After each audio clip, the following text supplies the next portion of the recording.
Outtakes and Company, we are back after I think it was a 5 week hiatus total. It might have been six. But we are back. 5 weeks and 37 minutes of intro that we did before this of Yeah, us just probably. yapping. We love to yap on this show, as you all know. Andrew Hody back with you, Jake Malensic, Matthias Andahar in the house. Let's get right to some sports, gentlemen. And let me ask, how have you guys have been over the 5 week period of us being on a break?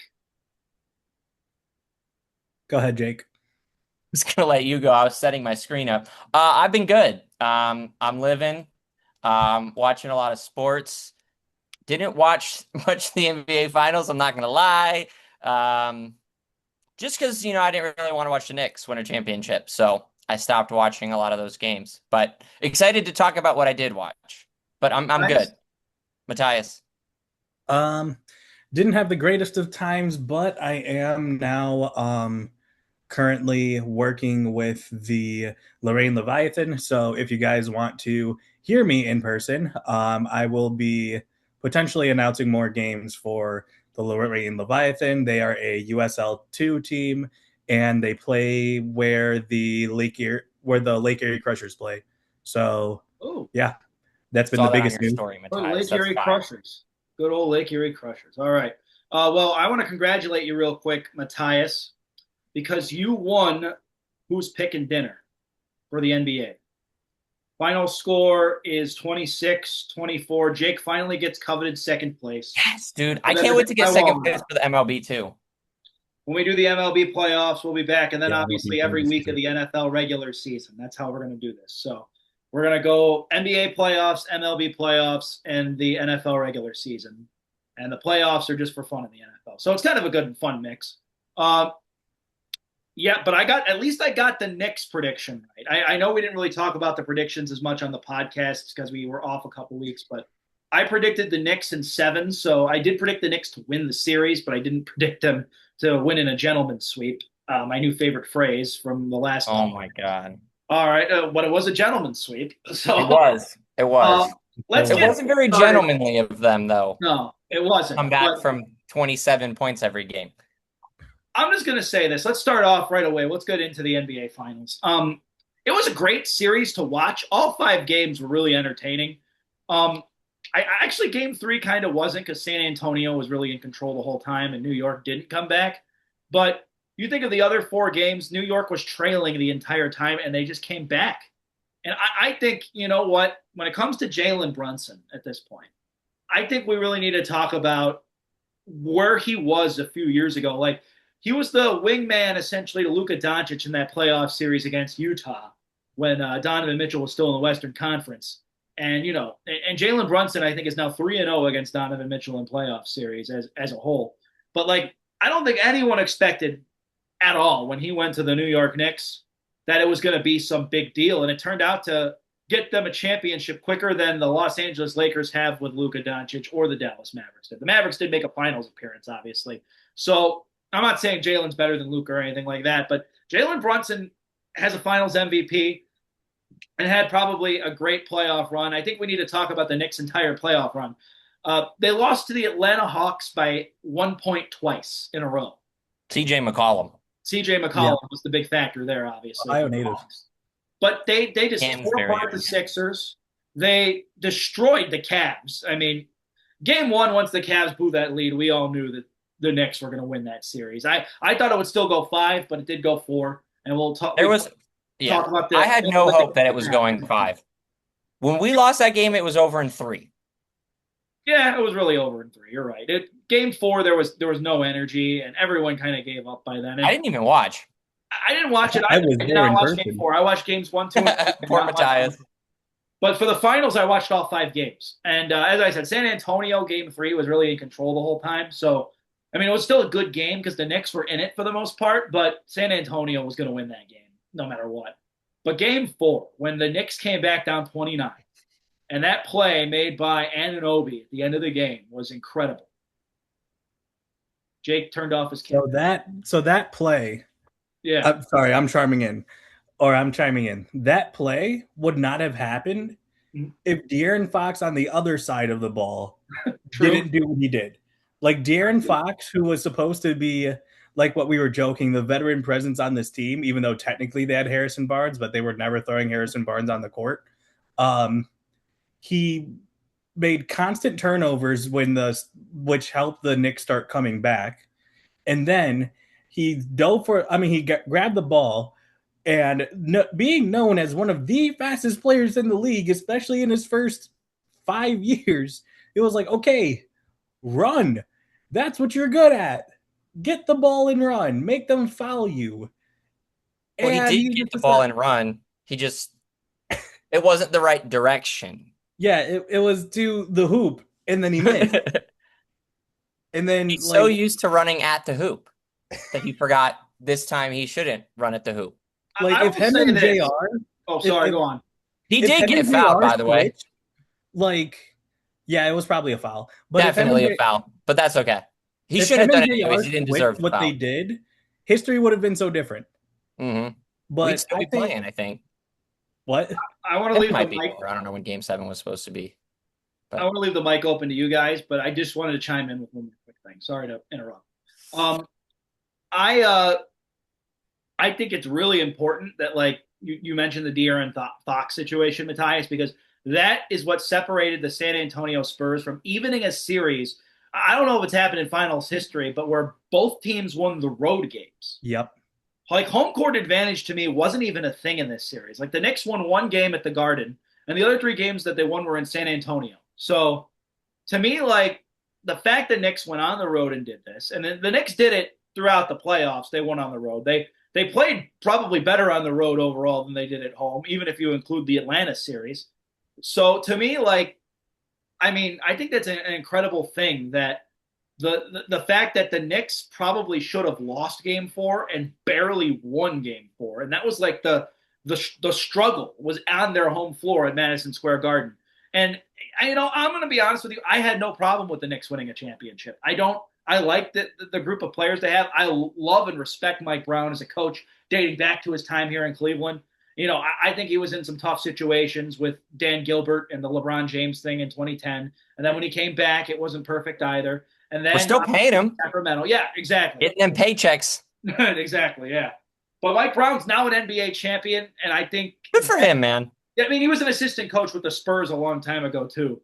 But the fact that he did it, his first finals was against the Spurs in 07. And then he had this finals in 2026, almost 20 years later, to beat the Spurs where he got his start and really built out his legacy, too. So I want to give Mike Brown some props. But Jalen Brunson, the superstar we never saw coming. I think that's really the headline for me. And I want to leave the floor open. I've talked enough this game. But I'm glad the Knicks won the finals. I have one super niche comment that no one cares about. 2018 Villanova Wildcats had Jalen Brunson, Mikal Bridges, Dante DiVincenzo, and Josh Hart, and lost at home to the Xavier Musketeers. So just keep that in mind. Xavier's better than all four of those guys. That's all I got. Villanova sucks. And so do the Knicks. So for another super niche thing. And then we lost to the 8th seed as the 1 seed in March Madness. So yay. Okay, go ahead. So another super niche thing that people will probably not care about. This is the first time since the play-in tournament was conceived that the team that lost the play-in tournament finals did not win an NBA finals. No. The team that won the NBA in-season cup also won the NBA finals. But that's for the first time. And we've talked ad nauseum on this pod about, I think, where you're going with your point. If you're playing in the NBA Cup, it actually helps you in the playoffs because all of the teams that played in the NBA Cup were going to the finals or something like that. Yeah, it was like every talked team about it that a lot. lost It like the prepares NBA you. Cup made it to the finals.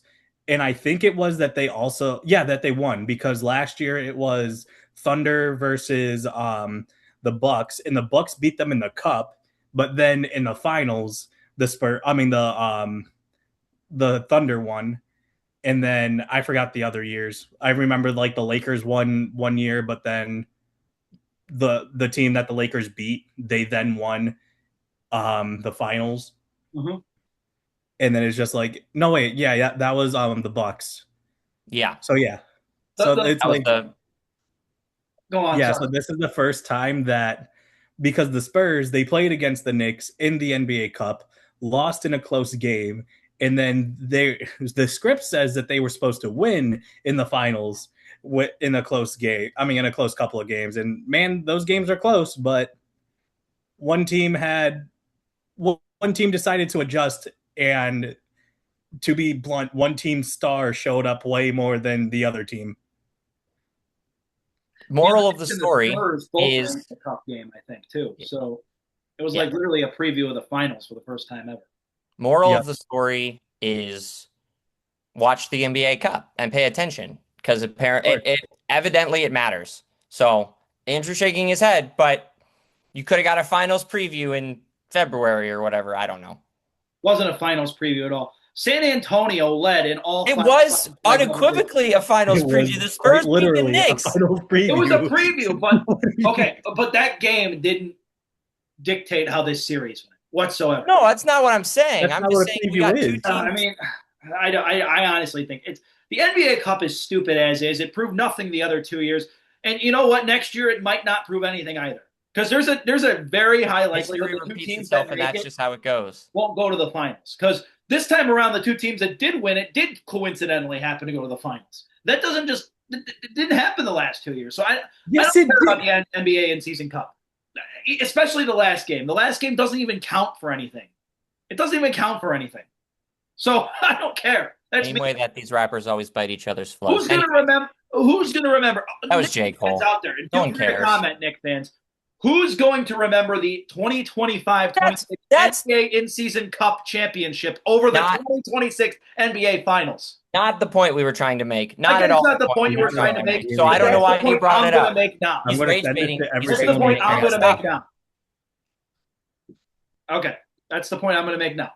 Jake turns off the camera when he's mad at me, and I get it. But I get it's not the point you guys were trying to make, but I'm just saying overall, that's my stance on the NBA Cup. I don't care about it. I don't think it means anything. And there's nothing I take away from the NBA Cup that I can take away from the NBA playoffs. Two totally different situations. How did we Cool, get bro. here? I'm happy for you.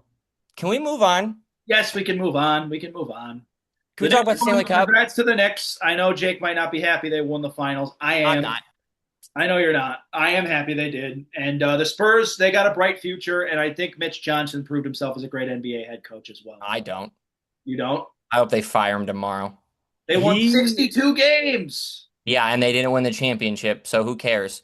The first year they made the playoffs since the 2020, I think, right? Or 2019. One of those. I'm just saying that regular season wins don't mean jack diddly to anybody. You know who had 73 of them? The Warriors. You know how many championships they won that year? This many. 0. Because it doesn't matter. In season cup, but we can talk about that again another day. Let's move on to the remainder of the NBA playoffs because we still have some ground to catch up on there. The Spurs, when they beat OKC, I will stand by the fact Jalen Williams plays in that game. It's a totally different situation, and we might have a totally different finals. So that's my opinion. I don't think it. And the Cavs, Spurs were the better team. The Cavs did make it to the Eastern Conference Finals, but I don't know if that means they're going to make the finals next year. But you never know, because I know there was that trend of the teams that have made the Eastern Conference Finals and lost go to the finals the following year. I don't think that's gonna be the case. If number 4 isn't playing in Milwaukee next year, we're not going to make the NBA Finals. So that's my take. If he's even playing in the Eastern Conference, he's going to be in Milwaukee. And there's going to be a certain Greek gentleman that will lead us to the promised land. But you think Giannis is coming here? Unless if he doesn't, then we're not making the finals. If Giannis goes to Boston, I'm just going to say right off the record with the rumors I've seen, I don't know if that's actually going to happen or not, but there's rumors about Boston wanting Giannis. If that happens, well, it'll cost Jaylen Brown plus, so they're not going to. Yeah, it's not going to be like a super team. No, it won't be Tatum and Giannis. And I don't know why they want to give up Jaylen Brown anyway, but still, because he doesn't like them. I don't think Giannis likes the Boston Celtics as an organization either, because he has a lot of frustrating series moments against them. So he likes the Boston Celtics more than Jaylen Brown does. And possibly, I don't know. I just can't Giannis like JB said this was his favorite season he's ever played in. He won the NBA Finals. He was the Finals MVP, and he said this was his favorite season. So Because you know what? There was no Jason Tatum, so he took off. correct, because Yes, he's that was the whole selfish. point. That was the whole point. That's why he Well, doesn't want to and be. they blew a 3-1 lead. Well, So, I'm guessing he doesn't want to be in Boston anymore if Giannis and Tatum are going to be there. well, it would be a star-studded team, and that would be stacked. I mean, and the other thing we got to think about Yes. too, Indiana's coming back next year with everybody healthy. But there is no more Myles Turner. But Indiana's going to have a healthy Tyrese Halliburton, and they still have Pascal Siakam, and they're going to have a high draft pick. So I think the Pacers get back in the mix. The Cavs are still in the mix. I don't know how good they're going to be, but they're Terrible. still they might be a playing team. They have no dog. They might be worse, but they're still there. Let's None. just say they're there. The Negative Knicks are dog. still there. The the 76ers are going to be a lot better, I think, if everyone stays healthy because VJ Edgecombe has that dog in him. And He so does had Tyrese dog. Maxey. And so He- does Joel Embiid. I kind of like the Sixers. I might root for them next I year. like the Sixers too. I like what they have. I think they got a bright future. DJ Max. I think that they're in a very precarious situation because, like, yes, they can contend kind of with the team that they have, but Paul George is not getting any younger and They should Joel trade Embiid is him. not getting any healthier. Like, Well, if they I wouldn't even if they Dog. win, it's Dog. because Joel Embiid is the third best player on the team. They should trade him. But Tyrese Maxey and VJ Edgecombe are two very vital pieces, I think, now for the Sixers. That's why So they let me should say trade again, Joel. so the way that they win is if Joel Embiid is the third best player on I'm that with you. That's team. why, He's got to be healthy. There's no as a 76ers fan from like the last time we did a show, they should trade him. Trade Embiid. Send him to anywhere. send him to Milwaukee. Get Giannis. Send him. No, I'm saying No. like trade him away and focus on VJ and Tyrese. Yeah, If Miami gets Miami, I think was rumored to get Giannis too. I would watch them if they do. The Heat do We're have talking- good players, and The if they Heat add Giannis stink. to that, that's going to be a very. Are they even going to give up for Giannis? That's the question. I mean, Tyler Hero, is he the same as he used to be? Bam Adebayo, what would Milwaukee want with him? So If they 83 trade points. Bam, what's the point of getting Giannis?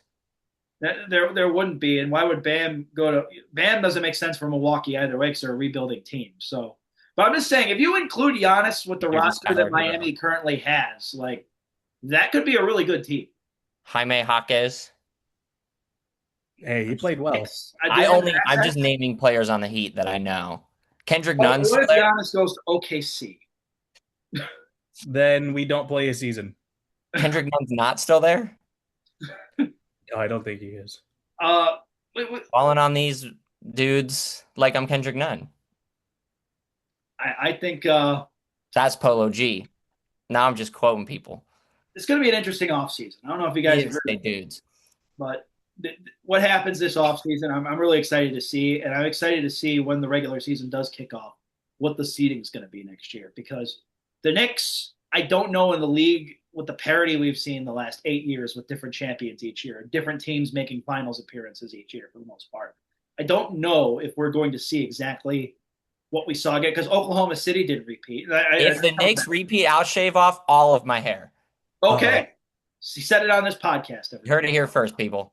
Can we talk about the Stanley Cup yet? Yeah, go ahead, Jake. Carolina won the Stanley Cup. Speaking of things that were crazy, Jake, Yo. what about the Stanley Cup? What happened there? This was this is the first one I've watched. But the streets, and by streets I mean Twitter and NHL fans, or X, I'm sorry.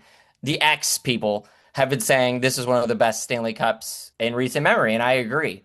There was like 37 goals. That's an exaggeration, but like close. It was like 5-4, 4-3, 5-4, 4-2 between Vegas and Carolina. Some really good games, some really big moments. Carolina won in Vegas, which is cool. They did the home ice advantage went away very quickly. Carolina dropped game one in like devastating fashion, and everybody kind of thought it was over, and then they bounced back. Shout out to, and I have given this man shout outs everywhere I can, Brandon Bussey, the goalie for the Hurricanes. He was the backup goalie, like 32-year-old journeyman goalie. Steps in, I think in game 3 when the starting goalie was out, and he just balled out. Like 3 straight wins as the keeper, absolutely balled out. Would have been if you can give a goalie the MVP, which I don't think you can, he would get it in my mind because he was incredible. Um, I had not known much about hockey going in, and I still don't, but I know he's a dog. So that was my takeaway. Really, really fun series. I will be watching more playoff hockey in the future because it's really, really fun. If you can find the puck, you're golden because it's awesome. It's just really hard to find the puck. Congrats to Carolina, and they broke a 20-year drought, just like the Knicks broke a 53-year drought. Big difference in years there. But yeah, congrats to the Carolina Hurricanes. And one more thing I want to point out, just I'm not the biggest hockey guy either, but I think we should point out when it comes to expansion teams, when the NFL, when the Panthers and Jaguars first got going, we did see them get good quickly, but neither one of them won championships. Even other leagues that have had expansion teams over the years, I'm trying to think, like Major League Baseball, when they included the Rockies, they took time to develop and get to where they need to be, and they're probably still developing from that. You know what I mean? Because they're not great, but they did make a World Series eventually. I think it's important to note that the Vegas Golden Knights, I think it's 3 Stanley Cup appearances since they became a franchise. Mm-hmm.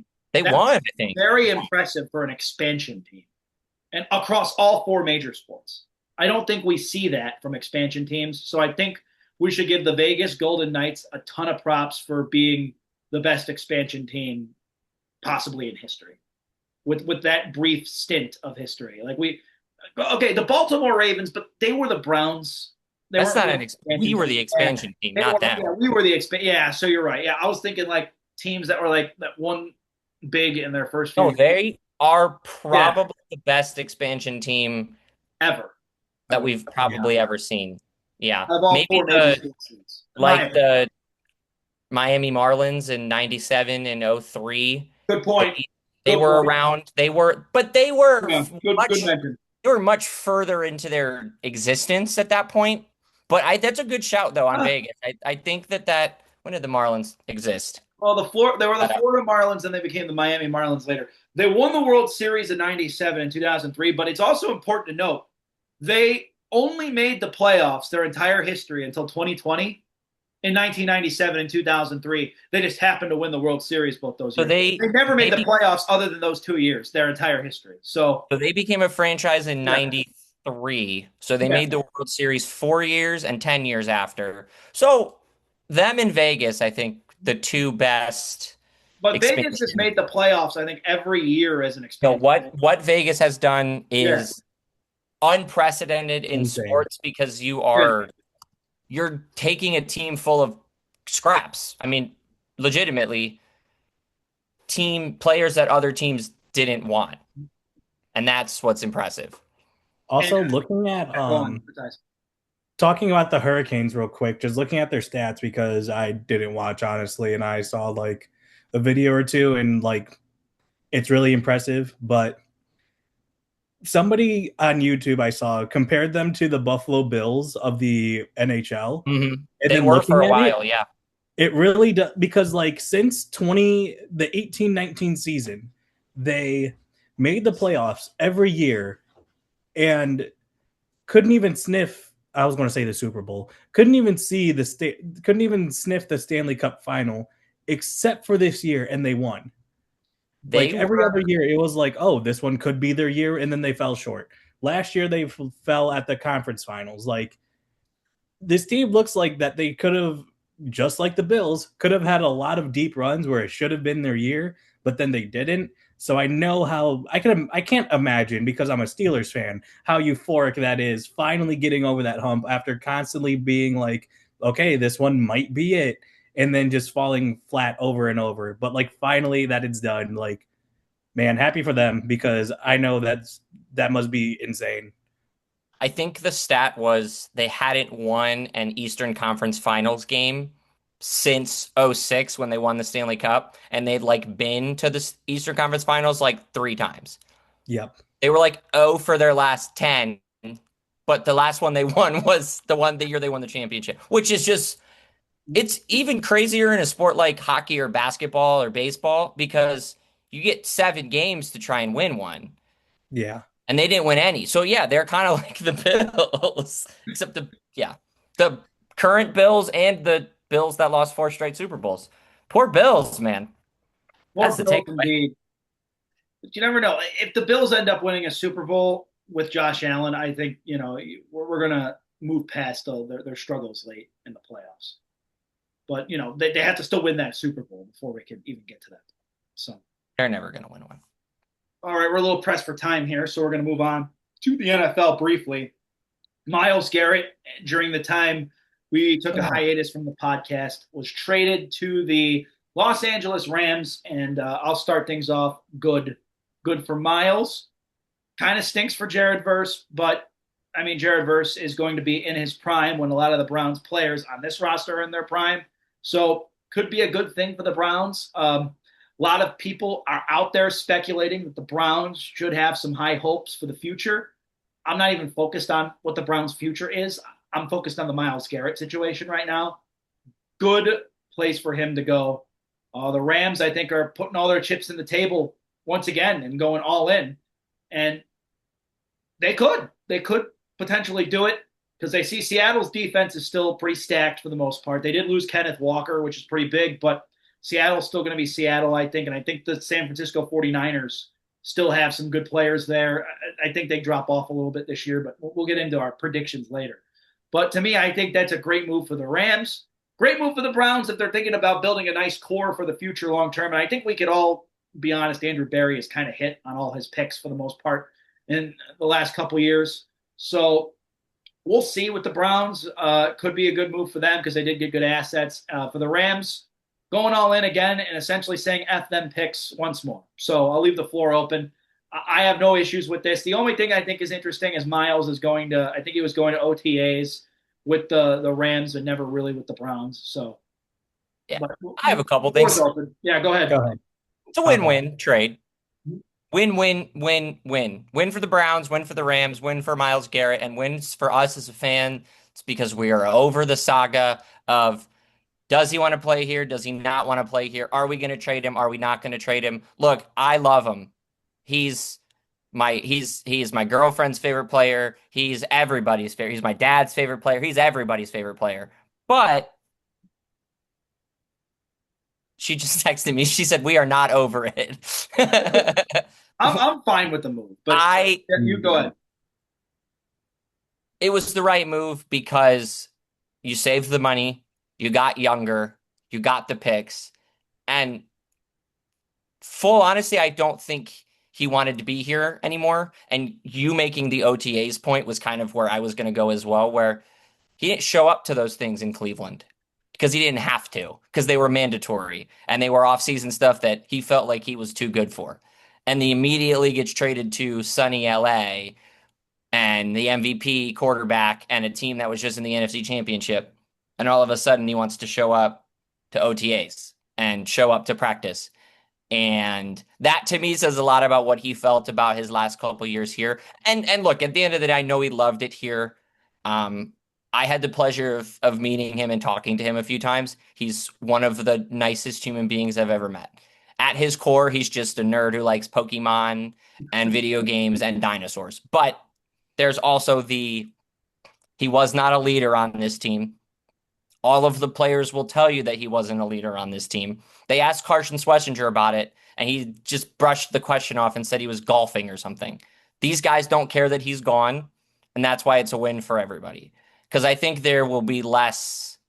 Somebody else will step up as a leader, and now you've got 2 first-round picks next year, and a player in Jared Verse that if you had him on your team, you'd be stoked. It just so happens that he has to replace Myles Garrett, so you're like a little bit less excited about it because he's not Myles Garrett, but he's pretty damn good. I would agree. Yeah. Matthias, how many thoughts? I know you're the resident Steeler.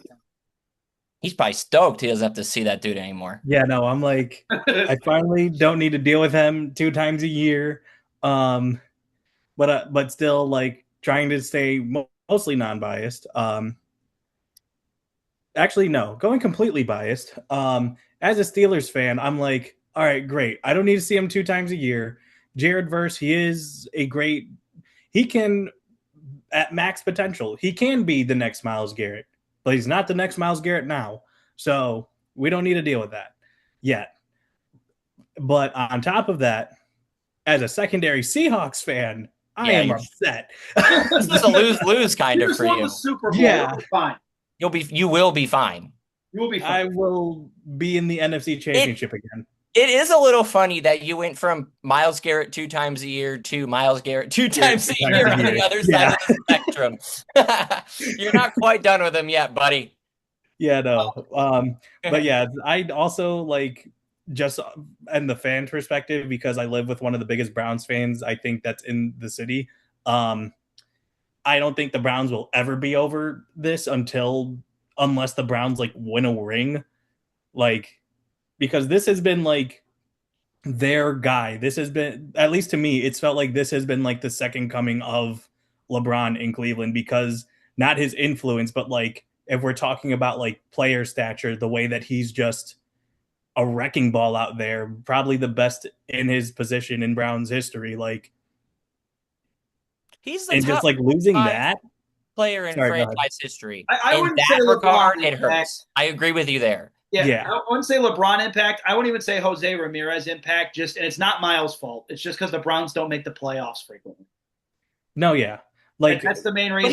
But he's on the Joe Thomas level. Not a Joe Thomas level. Well, he's a top 5 player in the history of the franchise, and everybody loved him. He just never won. Yeah, but everybody loves that. As I said, right, exactly. It's LeBron won the championship. Jose helped us get to a World Series and potentially could still get us to a World Series. Who knows? But so I can't put him there. But I can still say Myles Garrett definitely for the Browns. 100% is on the Joe Thomas and Joel Bitonio, who retired as well. You mentioned that as well. Happy retirement, by the way. Happy retirement. Yeah. That's another Hall of Famer right there too. I don't think we talk about enough. No, see in the Hall, pal. But he's second to Joe Thomas for offensive lineman for us since the franchise came back in '99. Iron Man spent his whole career here. Terrific guy. Congratulations. Also incredible human being. Oh, by far, 100%. Hit the money there. And so congrats to Joel Bitonio on his retirement. Congrats to Myles Garrett going to L.A. But I will say this before we move off Myles Garrett, because we do have to wrap things up. Congrats on the Super Bowl. I do think he's on the decline for his career. He just hit the sack record. It was his last year in Cleveland. And by decline, I mean he's still going to be really good. But like we're looking at, he's post-30 now. It's going to be the latter for the rest of his career. So I think, the Browns making the right move possibly at the right time with the guy who's going into his prime. And I want to give my buddy Ryan Radke a shout out because his favorite video game is Spider-Man on the PlayStation. Fun fact. Yeah, absolutely. PlayStation 2, I think. Ryan Radke from 88.3 The Sting, good buddy of mine. You guys know him too. He kind of told me about his thoughts on Myles Garrett, and I thought he was spot on. So I want to give him a shout out. But that's going to be it pretty much for this week's edition of Raw Takes & Co. There's some baseball stuff we really didn't get to talk about yet, like Jose Ramirez injury, some stuff with the Guardians, the White Sox somehow in first place. Hey, you doubted the White Sox, and now it's come back to bite you. I didn't say the White Sox were going to finish in last place. I just said they weren't going to be a good team, and I said they're in second place, and you said not for long, and you were right. Now they're in first. I still have little faith in the White Sox long term. Any other remarks before we wrap things up, gentlemen? Shout out to gosh dang Lionel Messi for getting a hat trick in the World Cup at this age. He might possibly be the GOAT. Next week, we'll do some more baseball and World Cup. So this week, it's NBA Finals, some of the late NFL news. Next week, it'll be all World Cup. It'll be all baseball. And we're back from hiatus. Andrew, shout out that homie from Cabo Verde who saved everything in his path. That dude's a baller. Shout out for Matthias Andhar, Jake Valensik. We'll be back next week, everybody. Thank you for tuning into Raw Takes & Co., and thank you for being patient during this hiatus. We'll see you guys next week. Stay tuned. Leave us a comment below. We can't wait to hear from you.